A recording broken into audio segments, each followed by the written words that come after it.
5 principais impactos da nova lei nos municípios. Meu nome é André Pereira Vieira, sou professor e consultor da empresa Professor Antonieta Cursos e Capacitação.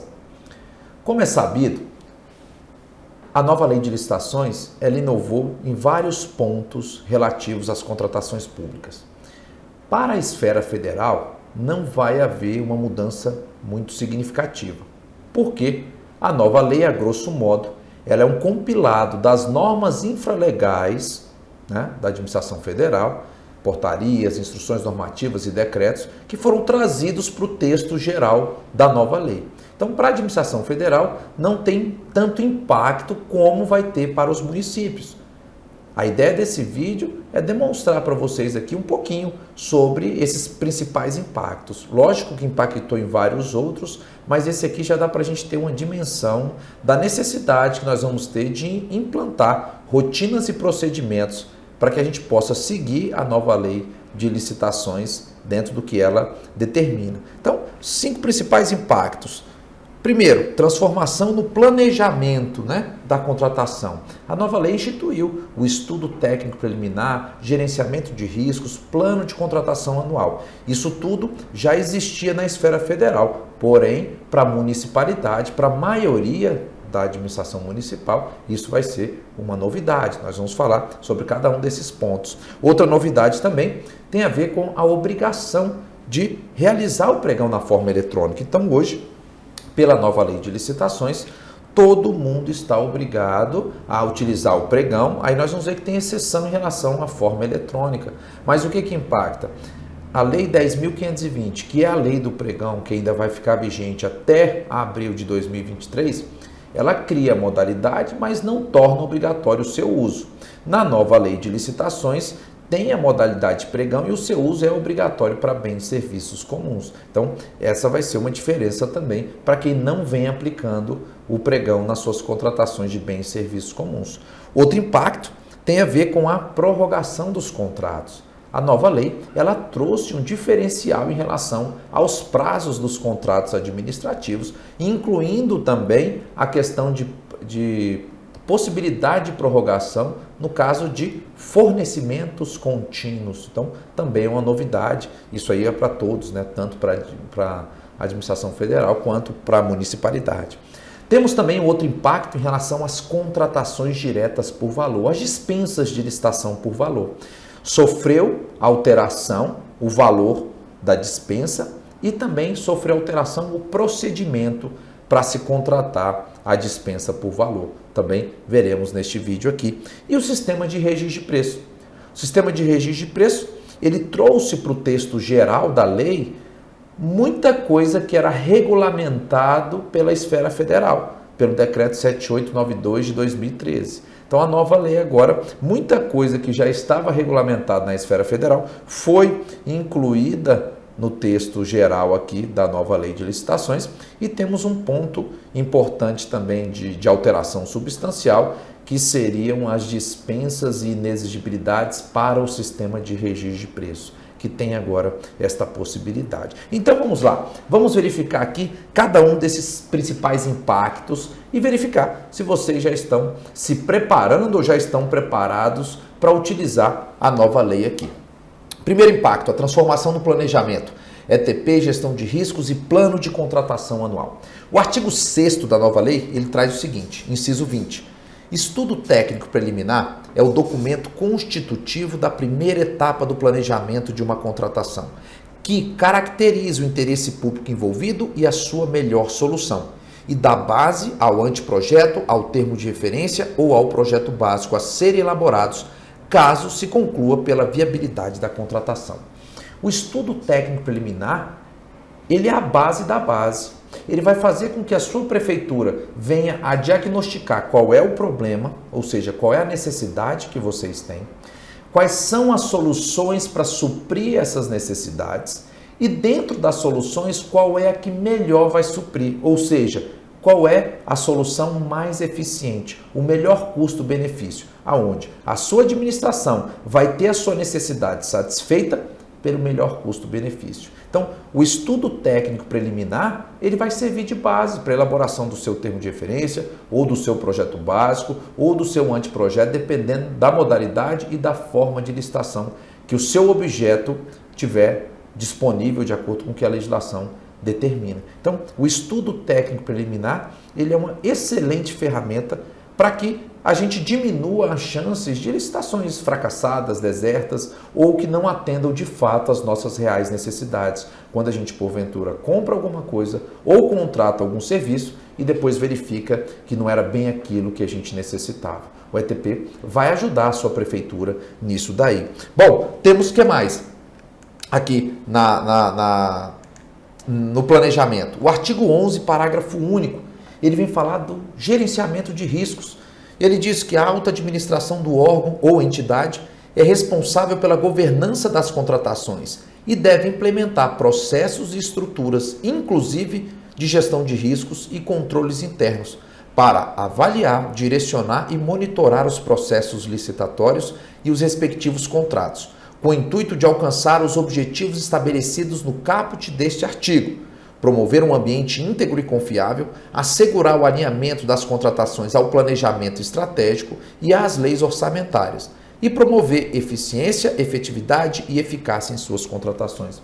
É de suma importância o planejamento dentro da administração. Não adianta a sua prefeitura querer ficar fazendo vários processos simplesmente para apagar os incêndios. A administração agora está bem delineado na nova lei de licitações essa fase do planejamento, que é exatamente para diminuir as chances de se fazer um processo onde vai culminar em uma não contratação. Então, o gerenciamento de riscos, ele consiste em que a sua prefeitura avaliar e analisar quais são os possíveis riscos daquela sua contratação, os riscos de não darem certo. O que pode acontecer que venha a culminar em você não ter a sua necessidade satisfeita? Então, nós vamos diagnosticar isso. Depois desse diagnóstico, o que sua prefeitura vai ter que fazer? Trabalhar internamente para que esses riscos não venham a se materializar. Ou seja, para que não aconteça aquilo que a gente acha que poderia acontecer. Depois de diagnosticar o risco, tratar o risco para ele não acontecer, nós vamos ver se tem possibilidade ainda assim dele acontecer ou não. E se houver alguma possibilidade, a sua prefeitura vai fazer o quê? Um plano B, uma medida de contingência. Então, exemplificando, você tem um contrato de serviço continuado, que ele está no último ano de vigência, não pode mais ser prorrogado. O que você tem que fazer? Uma nova licitação. Se você fizer a licitação, você tem que entender quanto tempo você demora para fazer uma licitação desse porte. Então, exemplificando, vocês demoram aí uns 3 meses, 4 meses para fazer uma licitação de vigilância. Para contratar uma empresa de vigilância, por exemplo, ou de limpeza e conservação.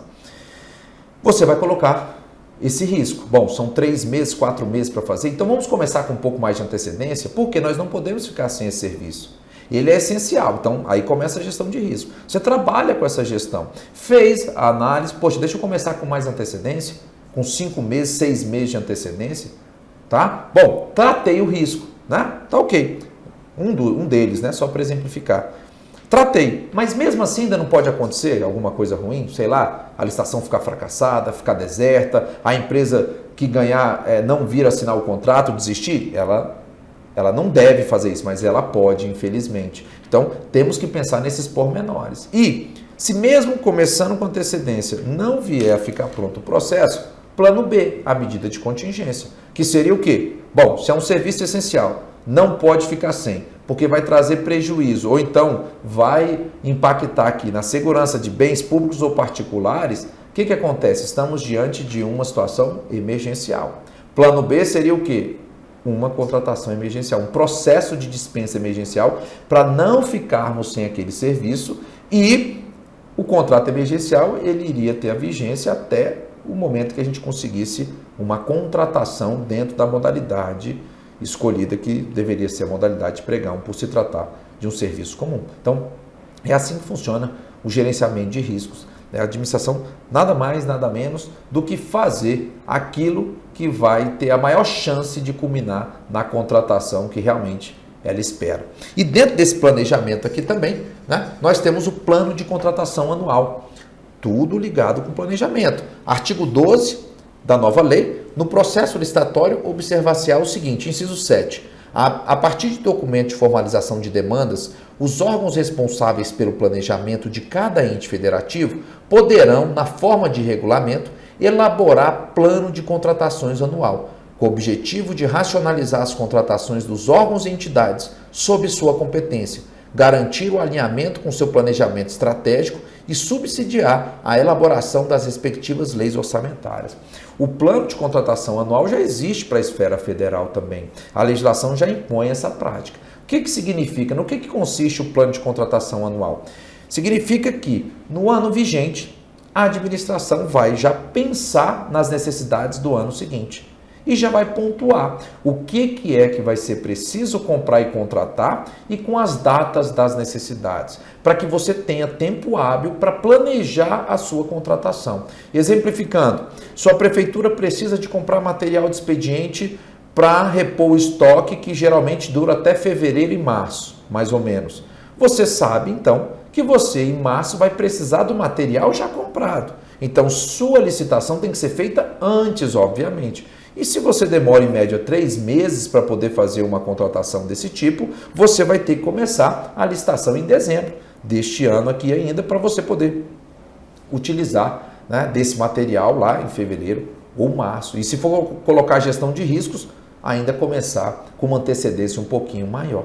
Então, o plano de contratação anual, ele consiste nisso, fazer o levantamento das necessidades do ano calendário seguinte, para que a sua prefeitura possa se planejar de uma forma mais assertiva, certo? Essas são as questões aqui de planejamento que vão impactar a sua prefeitura. Agora, a obrigatoriedade disso, a norma é um pouco divergente em relação a isso, ela deixa alguns pontos um pouco em aberto, como por exemplo o artigo 18, ele traz que a fase preparatória do processo licitatório é caracterizada pelo planejamento, né? A nova lei está dando ênfase nisso, é bem claro, e deve compatibilizar-se com o plano de contratações anual, de que trata o inciso 7 do caput do artigo 12 dessa lei, sempre que elaborado, ou seja, dá a entender que nem sempre vai precisar da elaboração do plano de contratação anual.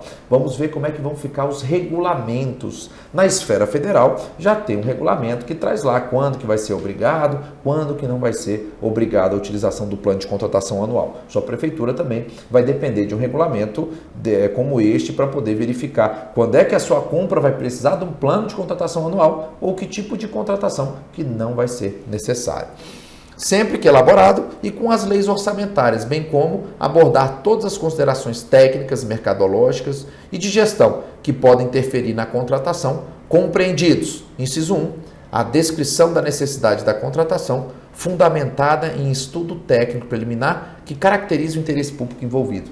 Se a gente for analisar a letra fria da norma, o plano de contratação anual nem sempre vai ser necessário, mas o estudo técnico preliminar sim, porque a fase de planejamento, no artigo 18, inciso 1, diz que a descrição da necessidade vai ser fundamentada em estudo técnico preliminar. Ou seja, para você elaborar o seu termo de referência, o seu projeto básico, deveria, sim, ser elaborado um estudo técnico preliminar. Existem divergências em relação a essa obrigatoriedade, até porque o próprio artigo 72 da 14.000, quando fala do processo de contratação direta, ele flexibiliza a confecção do estudo técnico preliminar. Então, particularmente, eu entendo que ele é um excelente, ele não é só um documento, ele é o documento, tá? Para mim, como profissional na área, eu acho que o estudo técnico preliminar ele só tem a somar. Eu sei que às vezes fica aquela questão de mais burocracia, mais um documento, mas eu acho que esse documento ele evita a chance de erros futuros que podem culminar numa ineficiência administrativa. Vamos ver como é que vai ficar a regulamentação disso daí, as jurisprudências dos tribunais de contas em relação à obrigatoriedade ou não deste documento chamado estudo técnico preliminar também. Certo? Bom, esse é o primeiro ponto de impacto. O segundo ponto, obrigatoriedade de realizar o pregão eletrônico. O artigo 6º da nova lei, o inciso 41, ele traz a definição do pregão, aonde é uma modalidade de licitação obrigatória para aquisição de bens e serviços comuns, cujo critério de julgamento poderá ser o de menor preço ou de maior desconto. Então veja, Se hoje a sua prefeitura, na 866 e na 10520, não tem uma regulamentação como a regulamentação federal, aonde é obrigado o uso do pregão eletrônico para poder comprar ou contratar bens e serviços comuns. Então, digamos, você hoje faz a sua compra de material de expediente, que é um bem comum, por carta convite, por tomada de preço e etc. Na nova lei, você vai passar a utilizar a modalidade de pregão, tá certo? Esse é um impacto relativamente grande, sabendo que muitas prefeituras ainda não utilizam esta modalidade de licitação em suas contratações públicas, tá? E tem um detalhe, o artigo 17, o parágrafo 2º, ele traz que as licitações serão realizadas preferencialmente sob a forma eletrônica, admitida a utilização da forma presencial desde que motivada, devendo a sessão pública ser registrada em ata e gravada em áudio e vídeo.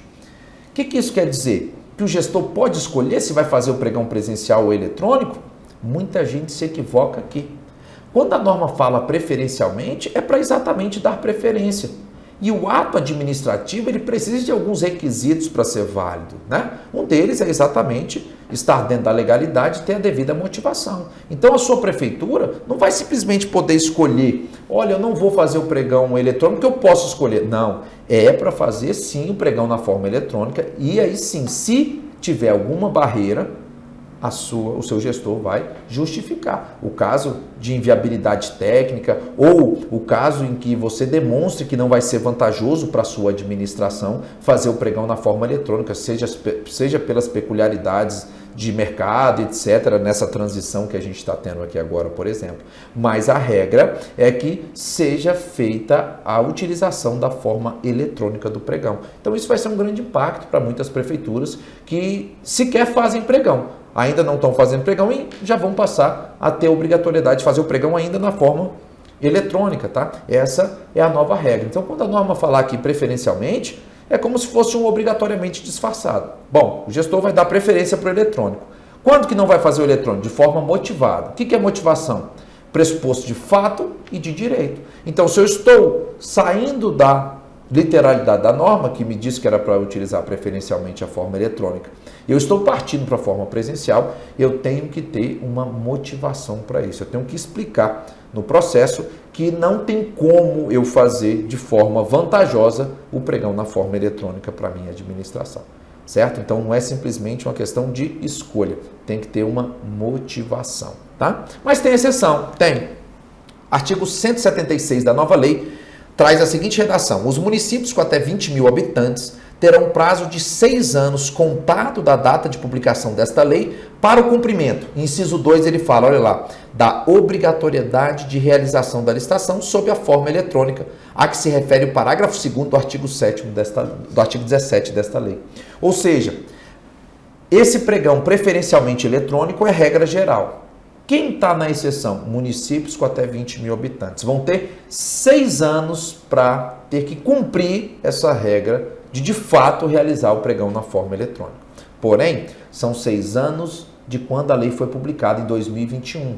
Não vai se equivocar achando que são 6 anos de 2023, que é quando a 866 e a 10520 serão revogadas, tá? São 6 anos da publicação da lei. Então, ela foi publicada em 2021, até 2027, se a sua prefeitura tiver até 20 mil habitantes, vocês vão poder fazer o pregão presencial e irem se adaptando para poder realizar o pregão na forma eletrônica, né? Isso se não tiver alguma mudança, algumas outras situações aqui, já definindo de forma prioritária essa utilização independente da quantidade de habitantes do município. Mas a priori fica nessa situação. A primeira situação é essa daqui. Municípios com até 20 mil habitantes terão até abril de 2027 para poder ter que cumprir essa obrigatoriedade de fazer o pregão na forma eletrônica.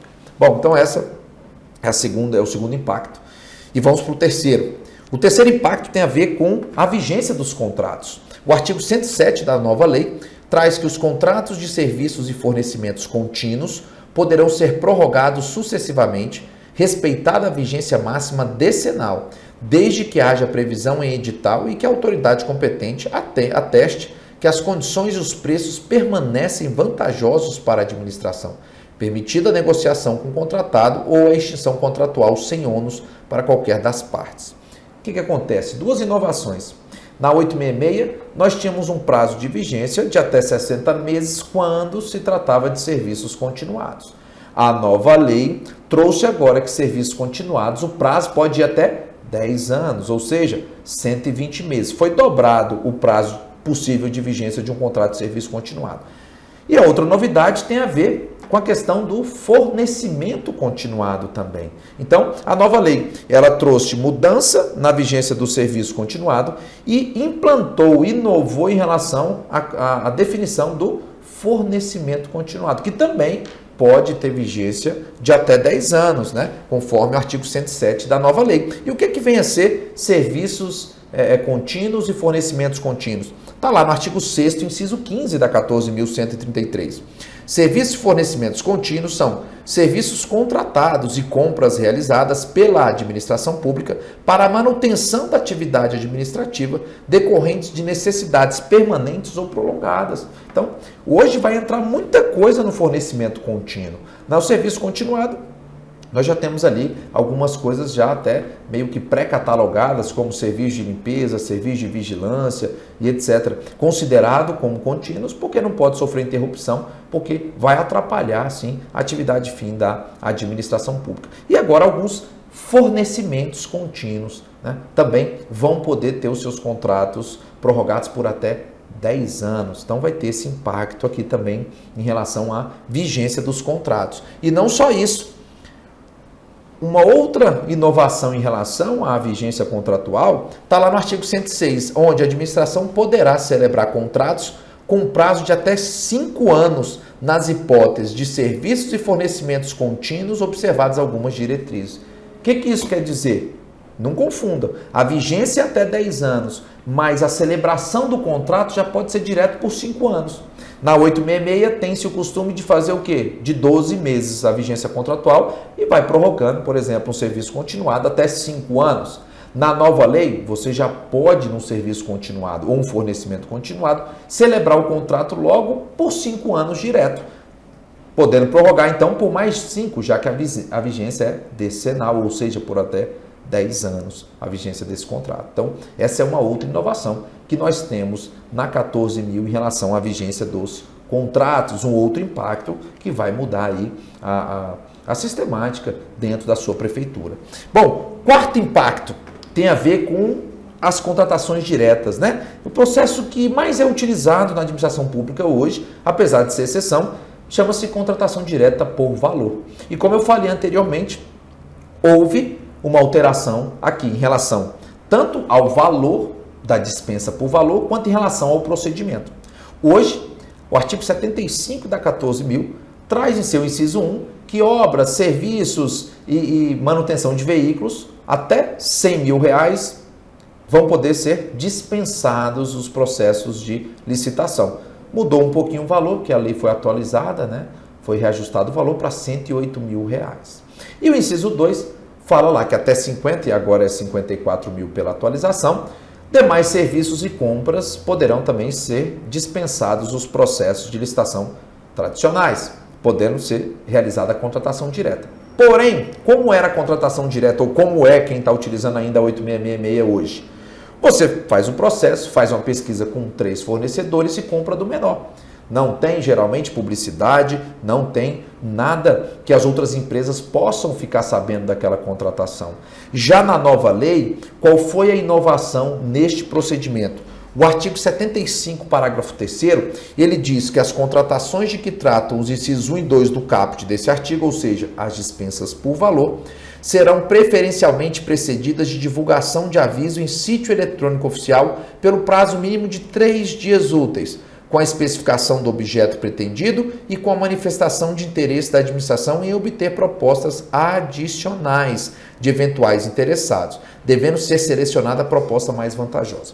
Então, agora na sua prefeitura, ao invés de fazer aquela dispensa onde nós vamos fazer o processo, buscar 3 preços e comprar do menor, além de fazer isso, nós vamos divulgar no sítio eletrônico oficial aquela nossa necessidade, aquele objeto pretendido pela sua administração e esperar o quê? Que outras empresas mandem propostas adicionais. Vocês vão colocá-las no processo e ao fim deste prazo verificar na ordem de classificação qual foi a melhor proposta e aí sim efetivar a contratação. Na esfera federal, isso chama-se dispensa eletrônica. Por quê? Foi regulamentado desta maneira pela Instrução Normativa número 67 de 2021, lá do Ministério da Economia. Então, na sua prefeitura, a legislação, em tese, ela não exige a regulamentação desse parágrafo 3º, mas tem muita gente regulamentando. Porque, por exemplo, na esfera federal tem etapa de lance, tem disputa, é um mini pregão. Na sua prefeitura, se for seguir a legislação, somente o que está aqui na norma, você vai divulgar em um sítio eletrônico oficial e vai receber por algum meio possível, idôneo, aquelas propostas, seja por e-mail ou dentro do próprio sítio lá eletrônico oficial, propostas adicionais. Então, aqui nem sempre vai ser da mesma maneira que o federal, vai depender de como a sua prefeitura vai utilizar isso aqui. Mas o que tem que ficar ciente é que agora tem essa obrigação de quê? De ampliar a chance de ter mais empresas concorrendo naquela compra governamental, tá certo? Apesar também de ser preferencialmente a mesma coisa, é para dar preferência a isso. Quando é que então a sua prefeitura pode falar, olha, não vou fazer a dispensa publicando ela em 3 dias úteis? Quando você demonstrar que é inviável. Olha, eu preciso disso para amanhã. Se eu esperar esses 3 dias úteis, não vai ter como. Se você tiver uma justificativa, por exemplo, nesse sentido, sim, aí o seu ato administrativo está motivado. Agora, cuidado, não motivem simplesmente com base em achismo ou na pessoalidade do gestor. Ah, não, o gestor disse aqui que não vai ser. Vai ser contratação direta sem esses 3 dias. Por quê? Porque a lei diz que é preferencialmente, então ele pode escolher. Não é bem assim, tá? Quando fala preferencialmente, é para exatamente dar preferência. Não deu preferência, por que não deu? Tem que ter algum motivo para poder justificar que não existe a possibilidade de fazer a espera, no caso, desses 3 dias úteis para adquirirmos propostas adicionais, certo? Então, esse aqui é o 4º impacto que nós temos, principalmente aí para as prefeituras, em relação às contratações, né, da 14.133. E o 5º impacto tem a ver com o sistema de registro de preço. O artigo 82, né, da Lei 14.133, ele começa falando do SRP. Como eu falei também anteriormente, muitas coisas foram colocadas na norma geral que eram derivadas de normas específicas, né, da norma específica, na verdade, da esfera federal, o decreto 7892. Mas um ponto que mudou para todo mundo foi exatamente o parágrafo 6º desse artigo, onde diz que o sistema de registro de preço poderá, na forma de regulamento, ser utilizado nas hipóteses de inexigibilidade e de dispensa de licitação para aquisição de bens ou a contratação de serviços por mais de um órgão ou entidade. Qual é a novidade aqui? Sistema de registro de preço é uma forma que a administração tem para comprar ou contratar. Pela Lei 866 é o quê? Concorrência, e pela Lei 10.520 pode ser utilizado o pregão também. Então, SRP, Sistema de Registro de Preço, só pode ser usado para concorrência e para pregão. Isso nas leis mais antigas. Na 14.133, o Sistema de Registro de Preço, que é um procedimento auxiliar, ele pode ser utilizado também na concorrência, no pregão e um plus, nas dispensas e inexigibilidades. Então, se a sua necessidade coadunar com as hipóteses de utilização do SRP, já que não é sempre, né, a administração não pode simplesmente usar o SRP quando bem quiser, então já que não é sempre, quando coadunar a sua necessidade com a utilização do SRP e se encaixar nas hipóteses de contratações diretas, ou seja, o artigo 74 e 75 da 14.133, vai poder ser utilizado o SRP também nessas contratações diretas, precisando, como a legislação falou, de um regulamento para poder especificar melhor como é que vai se dar esse tipo de contratação. Então, é isso que eu queria passar para vocês aqui neste vídeo, esses 5 principais impactos. Lógico, existem vários outros impactos aí que vão ser inerentes à implantação desta lei. E a sua prefeitura já está preparada para isso? Para poder regulamentar e utilizar essa regulamentação, criando procedimentos internos ali para poder ter um fluxograma que atenda de fato a nova lei de licitações? Nós ajudamos a sua prefeitura a implantar a nova lei de licitações e contratos através de assessoria, através de treinamentos customizados. Entre em contato com o nosso time comercial. Nós temos uma solução ideal para o seu município.